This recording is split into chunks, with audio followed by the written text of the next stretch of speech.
në 13%, por mund vetëm ngritet në qoftë se i ka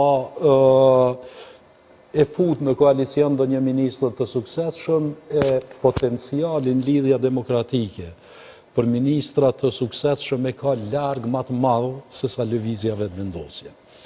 Mendoj që kjo do të ishte mirë edhe për vendin, në qoftë se për shembull prapë marrëveshje sa LVV-LDK. Po pra, për shkak se ne jemi tani në periudhën kur ajo po ndodh, si do të përfundoj nuk e dim, por që po ndodh është fakt.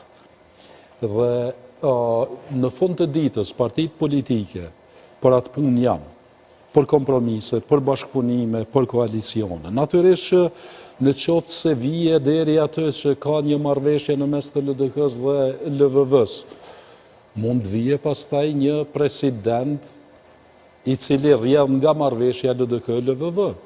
Për shkak se i kanë numrat. Konsensual, siç po Po pra, nuk është konsensual, duhet krejt një pajtim i i kanë numrat.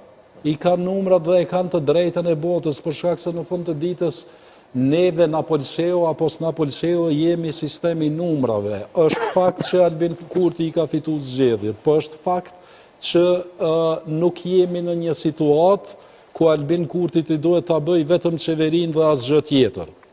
Po të ishte presidenti i zgjedhur, natyrisht që ai pa kurfar problemi do t'i përfundonte të gjitha proceset, po ja që tash është në një periudhë të tillë. Veç një frikë kam.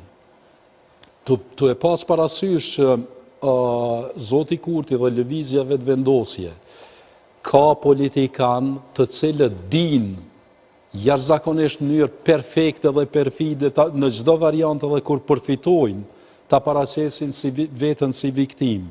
Kush i garanton lidhjes demokratike që pasi të zgjidhet presidenti, nuk prishet koalicioni dhe Albin Kurti prap luaj me atë kartën e këtyre hershit kur